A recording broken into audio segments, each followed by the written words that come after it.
Ça va chérie? Bah oui, je sais. On me demandait des nouvelles d'Harry, donc c'est la petite poule qui boite. Alors, vous êtes tout sale, je vais nettoyer l'objectif. Ouais, c'est mieux. Donc je l'ai installée ici dans le poulailler mobile, parce qu'elle boite encore bien sûr, et j'ai vu le coq la cocher encore une fois. Bon, il fait son travail, on peut pas lui en vouloir, mais cette poule là est minuscule, donc à chaque fois qu'il va lui grimper dessus, il va lui faire mal. Alors là c'est une solution temporaire parce qu'à partir du moment où je la remets en liberté, où elle arrête de boiter, je la remets dehors, bah on va avoir à nouveau le même problème. Et ça vient du fait vraiment qu'elle est trop petite. Pour ceux qui ne savent pas, elle est née l'année dernière et elle était handicapée à la naissance, elle avait une patte qui partait complètement sur le côté.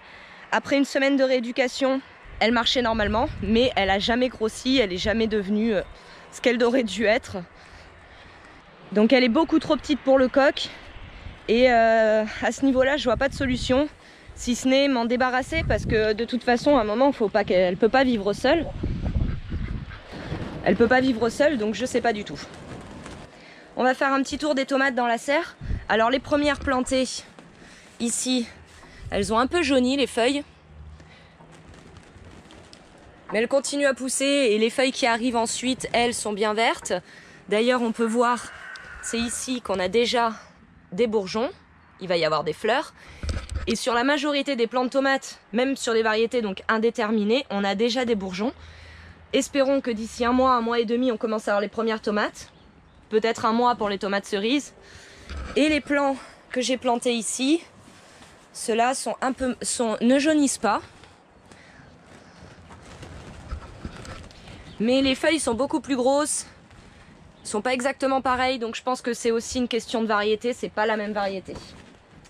Je sais que derrière moi, là où on a les plants qui ont jauni, j'ai beaucoup plus de tomates ananas. Qu'ici, je crois que c'est de la tomate Oregon Spring, précoce. Enfin bon, ça j'ai pas noté quelle variété elle est où, donc on le saura vraiment au moment de la récolte des tomates. Devant la serre, j'ai aussi planté des tomates, celles-ci c'est des tomates cerises, mais j'ai quand même mis des tuteurs pour pouvoir après les faire tenir dessus. Surtout qu'elles sont dehors, s'il y a du vent, elles risquent de se coucher. Oh, oh, regardez les canetons. Je leur ai pas ouvert ce matin. Les pauvres. Oh là là. En plus, là, ils sont en plein soleil. Heureusement qu'il fait pas 40 degrés dehors. Oh. Là, ça fait 2 fois en une semaine que je me rate. L'autre jour, c'était les canards dans leur maison près de la mare. J'avais complètement oublié de leur ouvrir. Puis j'étais en train de m'occuper du potager. Et je me rends compte qu'ils sont dans leur poulailler en train de brailler. Pardon les canetons. Excusez-moi. Oh là là, je suis désolée. Allez-y. Allez. Allez, sortez mes canards. Allez. Voilà. Désolée.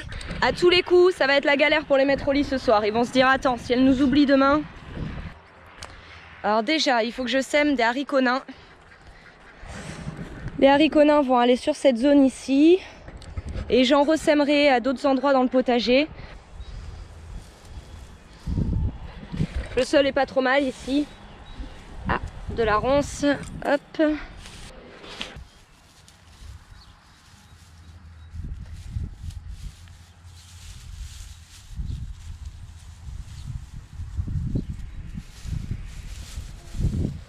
Comme je vais semer en poké, je retire pas le foin.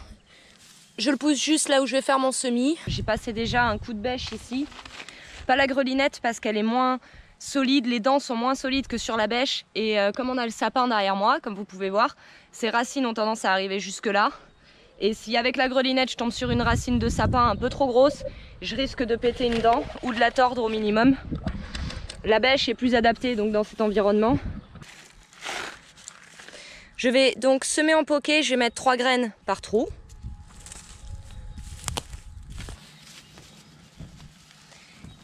Et je recouvre à peine de terre. Les haricots doivent être très peu recouverts. Ce sont des grosses graines, mais il faut très peu les recouvrir.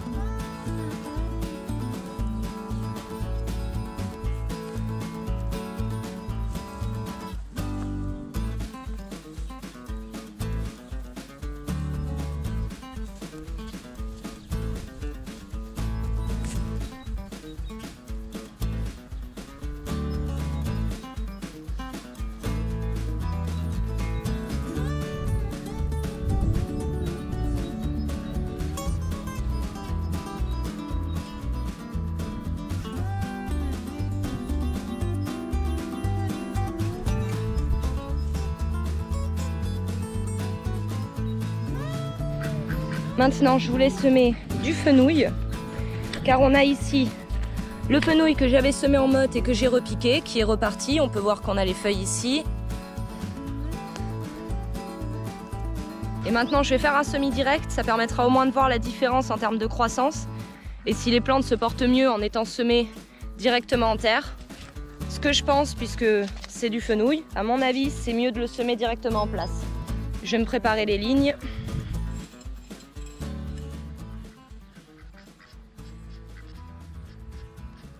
Bon, ben gros souci de caméra. J'ai vraiment les boules. La GoPro, c'est bien, mais c'est pas bien en fait. Parce que ça surchauffe. Ça tient pas du tout quand il y a de la chaleur. Et là, en fait, je filmais depuis plus d'1 heure et rien du tout. Aucun fichier d'enregistré. Donc, ben, je vais vous montrer ce que j'ai fait. C'est les aléas, ça, de la vidéo, quoi. Sauf que je pense que je vais vraiment finir par acheter une caméra, une vraie caméra de vlogging.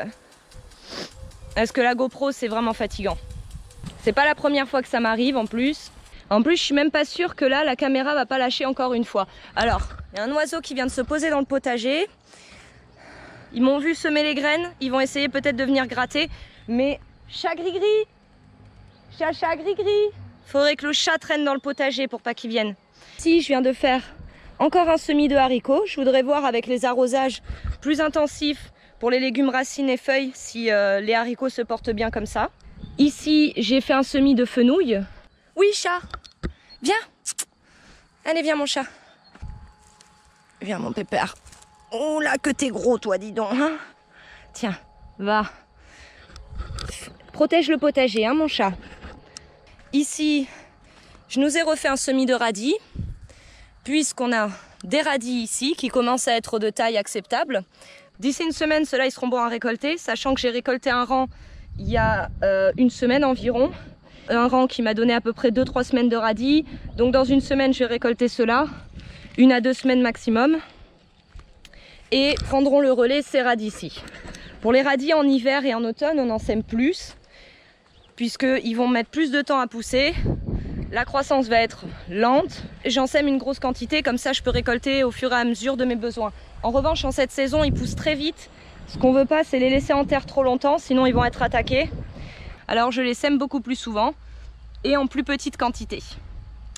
Maintenant, j'en ai semé suffisamment parce que ma soeur adore les radis apparemment. Alors voilà, il faut que j'en sème un peu plus pour elle. Ici, j'ai refait un semis de haricots. Je pense que des haricots, je vais en mettre un peu partout là où j'aurai de la place. À la base, sur cette bande, on avait un semis de chou kale. Semis de chou kale qui n'a pas pris. La plupart n'ont pas germé, hormis ceux-ci. D'ailleurs, on a 1, 2, 3, 4. Il va falloir que j'en retire. Ici aussi, ici aussi. Mais c'est pas grave, puisque du chou kale, on en a là. Celui-ci avait été semé en motte et repiqué. Et il est très beau, comme vous pouvez voir. Alors, pour les choux, comme vous savez, on met sous filet à insectes parce qu'on a des attaques. Mais j'ai constaté que le chou kale ne se fait pas attaquer. Alors, les papillons ne doivent pas aimer le chou kale, je sais pas. On va faire un petit tour du jardin. Ici, on a les pois gourmands que j'avais semés, mais qui ne poussent quasiment pas car les canetons ont passé la tête par le grillage. Je m'étais dit que c'était une possibilité, évidemment, c'est ce qui s'est passé. Ils ont mangé les pousses de pois. C'est très tendre, c'est très bon. Même nous, on peut les récolter comme ça et les manger, c'est super bon. Donc là, ils sont en train de repousser puisque on a le grillage ici pour protéger les fraisiers. Ils ne peuvent plus venir jusque là. Les carottes, comme je vous disais, on a une moins bonne germination au bout du rang, qui est plus sableux et qui est moins bien arrosé. Et plus on vient vers là, plus on a une bonne germination. Là, on a même une énorme germination. Il va falloir éclaircir un petit peu, commencer à éclaircir.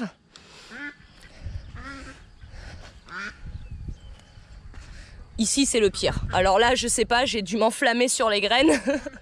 Parce que là, il y en a beaucoup trop. Les épinards poussent petit à petit. Mais il commence à faire chaud, ils ont de plus en plus de mal et je pense que c'est le dernier semis d'épinards que je pourrais faire pour la saison.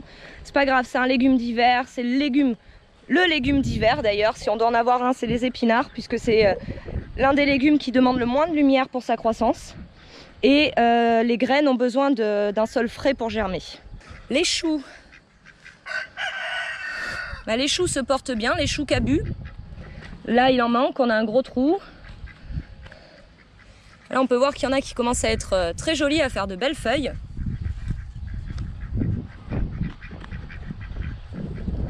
Ceux-là, les premiers là, sont magnifiques.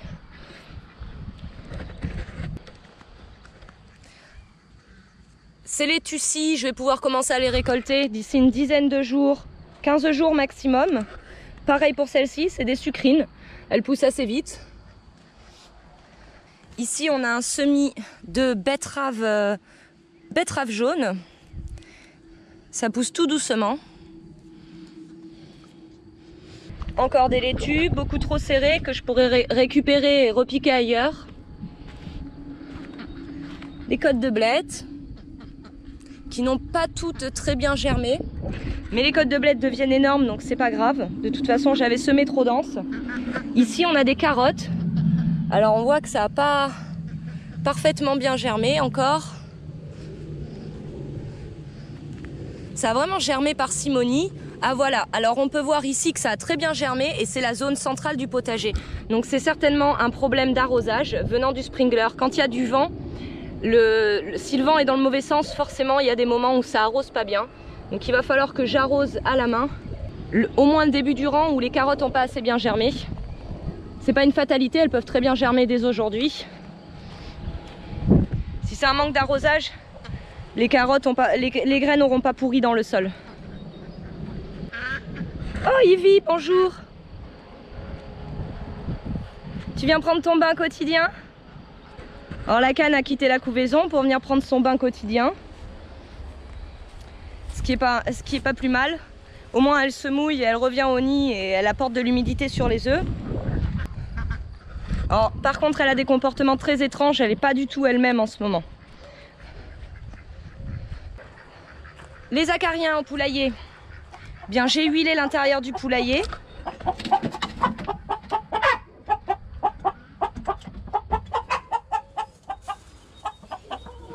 D'ailleurs, huilé à l'intérieur, il est beaucoup plus joli.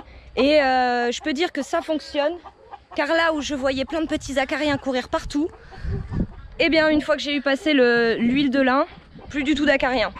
Par contre, moi, j'en avais plein sur moi. Si vous nettoyez votre poulailler et qu'il y a des acariens dedans, pensez bien à vous déshabiller dehors.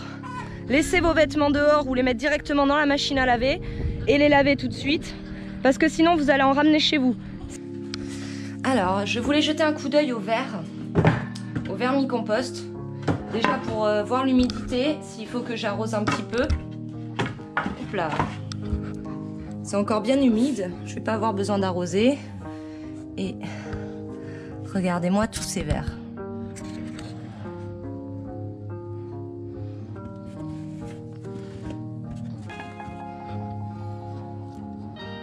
Alors par contre les pommes de terre, les épluchures bien évidemment germent dedans, c'est pas le top mais je les retire. Hop là. Bon bah ils ont l'air de bien se porter. J'ai pas remis l'arrosage en route au potager. Vu que j'ai fait un semis, il faut que je mette l'arrosage, vu que comme c'est avec l'arroseur rotatif, hop hop hop, l'oiseau il est revenu dans mon potager. Je vais arroser, ça va le faire partir. Eh, tch, tch, tch. Toi, il sait qu'on lui parle. Donc voilà, faire un bon arrosage. D'au moins, là, je vais laisser 20 minutes. On m'a parlé de mettre de la chaux dans le poulailler contre les acariens, ou tous les parasites d'ailleurs. Je pense que je vais faire ça. Mais j'ai tout de même envie de faire un poulailler mobile. Ce qui serait bien pour moi, ce serait de faire un poulailler mobile que j'utilise l'été, principalement là où il y a le plus d'attaques et où il fait chaud. Parce que les murs seraient en grillage à poules, ce qui laisserait bien passer l'air et ce serait mieux pour les volailles. En plus, ça me permettrait de pouvoir fertiliser un peu toutes les zones que je veux dans le jardin. Et en hiver, elles repartiraient dans le poulailler stationnaire. J'aimerais bien pouvoir faire ça. Maintenant, un petit coup d'arrosage ici dans l'enclos des poules. Des poulets de chair. Hein. Oh, je peux pas arroser, la voiture est sur le tuyau, il faut que je déplace la voiture. En espérant qu'elle démarre, car comme toutes les américaines, Ça roule au bioéthanol, mais le bioéthanol, ça a du mal quand même un petit peu.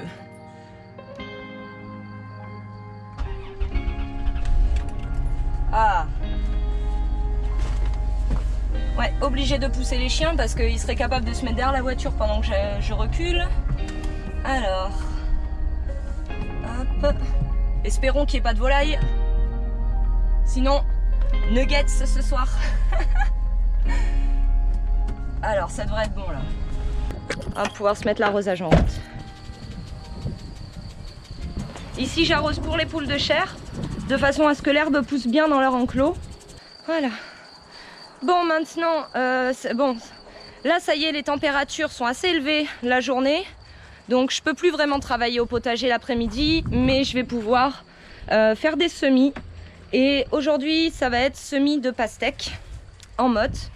Parce que les pastèques, c'est bien sûr comme toutes les courges. La seule différence, c'est que ça prend plus de temps. Moi, en général, j'ai remarqué que les pastèques prennent au moins 3 semaines à être prêtes à repiquer au jardin.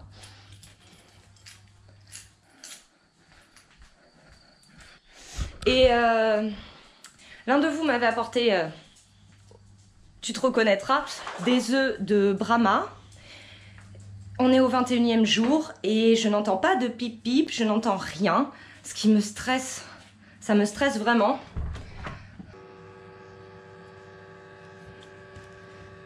Oh, génial! Il y a un petit éclat sur un œuf. Ça veut dire que on va au moins avoir une naissance. Je commençais à m'inquiéter. Ça faisait 2 jours là, je commençais à être vraiment en stress. Pas parce que la couvée marche pas, ça c'est toujours dommage, mais parce que cette couvée, ben on me l'a apportée, on m'a donné les œufs, c'est une race que je peux pas avoir ici, et là je suis vraiment super contente de voir ça, c'est génial. Oh, je suis trop contente. Donc j'ai déjà préparé la nurserie. Je l'avais préparée au moment où j'arrête le retournement des œufs, donc au 19e jour, je prépare la nurserie pour les poussins parce que on sait jamais, ils peuvent arriver à partir du 19e jour. Il y en a qui sont précoces. Alors, j'ai mis un bon 15 cm de copeaux de bois, le panneau chauffant. Je leur rajouterai de l'eau, de la nourriture au dernier moment. Alors ici, le panneau chauffant, il est idéal parce qu'on est à l'intérieur. Mais si j'étais dans la cuisine extérieure, par exemple, comme je vais faire pour les poussins de chair, il faudra que je rajoute un radiateur. Et si chez vous, les températures descendent, rajoutez un radiateur. Si vous utilisez ce genre de panneau chauffant, bien sûr. Parce que ça chauffe, mais ça chauffe pas suffisamment bien. Voilà, c'est pas ça qui permettra, du moins, la première semaine, c'est mieux d'avoir une autre source de chaleur si vous ne les élevez pas à l'intérieur. Et si vous utilisez des lampes chauffantes, faites très attention s'il vous plaît. J'ai encore une personne que je connais qui vit dans le Missouri et en ce moment il fait des températures encore assez froides. Et donc elle a ajouté des lampes chauffantes dans la nurserie de ses poussins qui étaient collées à sa maison. Dès la première nuit, incendie, ils ont perdu leur maison. Heureusement, il n'y a pas de victimes, la famille se porte bien, les enfants aussi, mais ils ont tout perdu. Voilà. Et quand ça arrive, c'est vraiment très triste, sachant que ça arrivait la nuit, ça aurait pu être bien pire, il y aurait pu avoir des victimes. Alors, si vous utilisez des lampes chauffantes, faites très attention, s'il vous plaît. Je n'en utilise pas parce que justement, ça me fait trop peur.